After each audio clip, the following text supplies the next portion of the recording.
Alright, so this is going to be my first tutorial video that I'm going to share with you. I'm trying to just get everything set up so that we can paint this butterfly rock, and I'll show you some of my inspiration, butterflies and moths, and I just love to get lots of inspiration to paint rocks. So that's going to be the rock that we're painting today, and I'm going to have my headphones on so I can listen to some music while I talk to you guys. So to do this rock, it's going to be a lot of oranges, and that's going to be pretty, and I'm going to use some acrylic paint. And I always get all of these colors out. I don't know if you can see them, but I have white, I have yellow, I have red, I have green, I have blue, brown, and black. A little overkill because I probably don't need all of these colors, but I have another plate, so fancy, my palette, to get everything mixed up on. One of the reasons that I paint rocks, to give you a little bit of the backstory, is I painted rocks, and I want to kind of have a longer video to share with you.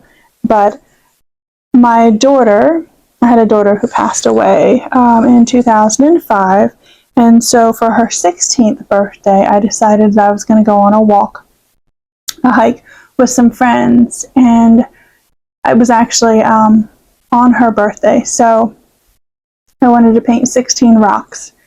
So I painted 16 butterfly rocks, and I left them on the hiking trail.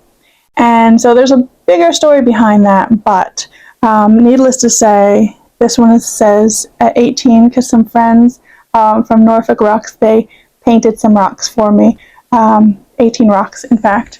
And so this is one of them. This is another one. You can see how they paint the back. This is another one as well. So these are the rocks that I have, and there's going to be some that'll be going to Europe.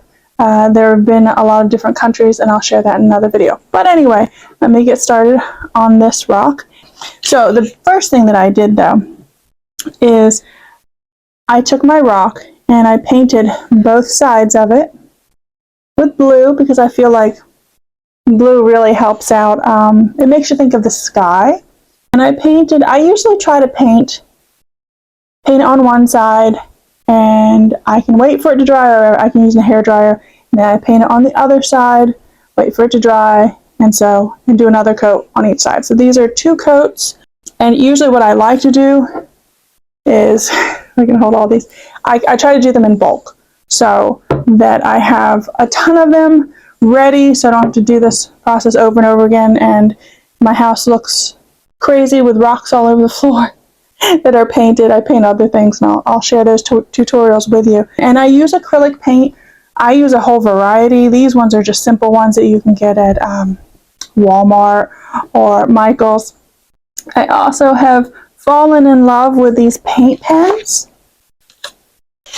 And when I have something that has a gradation like this, what I usually try to do is I pick 3, or I try to make 3 colors. So I have this darker orange, a little bit lighter orange, and like a yellowish, I went backwards, a darker orange, a mid-orange, and then like a yellow orange. And that way I have all of my colors and they're already mixed up.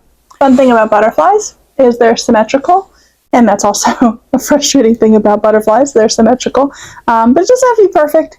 So I'm going to do both sides at the same time just to get it started.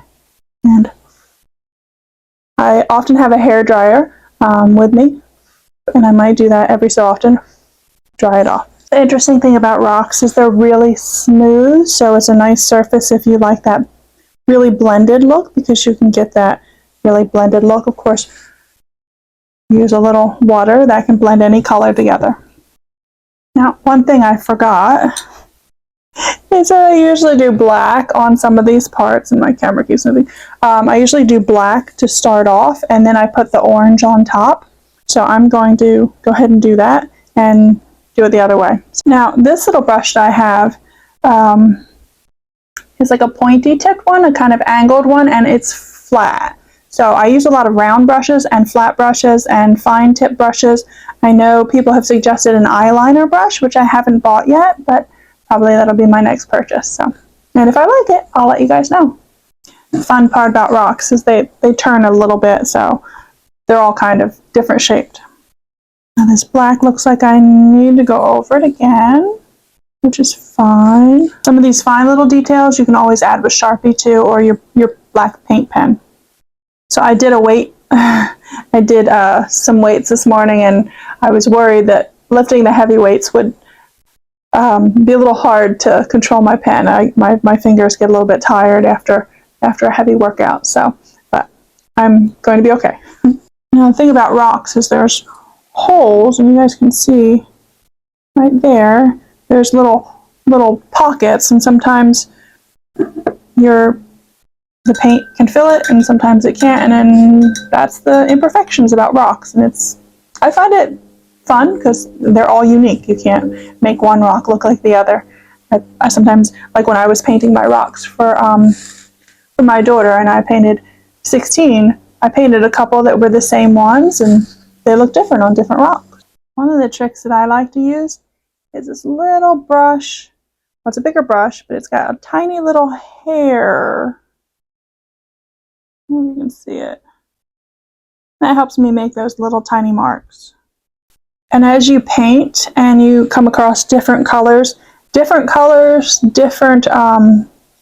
brands will have a different transparency of paint. So this brown that I have is really thin, and so I might need 2-3 coats as I'm working on my artwork. So, and I definitely want to let this black paint dry, because if I don't and I start going over it with yellow and orange, it might not coat it and it might get messy and dirty. So I try to let it dry. My paint's drying really fast because I have my fan on, and some of this paint's a little older, so I'm going to mix up some more. And I have a nice little flat brush, just straight across, flat. Hopefully I didn't go cross-eyed on you, but I have a little flat brush, and so I change brushes all throughout my paintings. Repeat that on the other side. Doesn't have to be perfect because I'll come back with my paint pen and my Sharpie and make it all prettier. Sometimes I'll use 2 paintbrushes at one time, but right now I'm trying to hold my rock, so I'm smiling because my butterfly is a little asymmetrical, but I'm trying. I don't like it when this part of the brush gets wet. Okay, so there's no right or wrong way to do this. And if you make a mistake, like Bob Ross said, there are no mistakes in art, right? Just turn them into a tree. So God makes each butterfly different, so your butterfly on your rock is uniquely yours. And the trick is, if you make a little spot that's too big that you don't love, and I can just show you, you can always take your black and go over it and give it a little liposuction, make it smaller. A thin one. When I'm concentrating a lot, I purse my lips. I know I do it. When I was doing paint parties, I mean, I still do them, but when I was doing paint parties, it was interesting to watch people do things. My son Owen, when he would do coloring and really concentrating, he would do his mouth. He would go. And I've noticed adults actually do that sometimes too. So it's just an interesting thing.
I just like to make little designs here so it's a little bit of variety.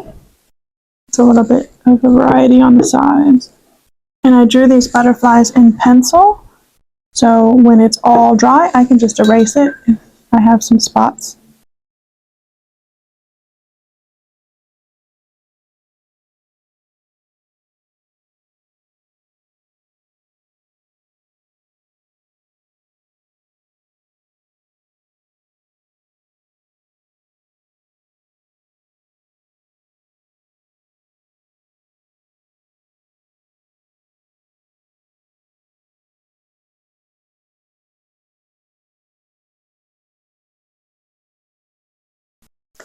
My son got me Piranha pencil sharpener.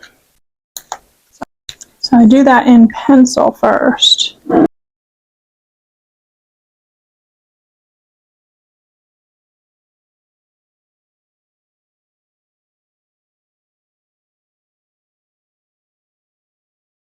Alright, I like it. Hope you do too. One butterfly rock that will be headed to Europe this fall. What do you think? Okay. You guys can like, follow, subscribe. Subscribe. That's the thing to do. And I will have more painting tutorials, rocks, as well as other things. So, alright. Bye.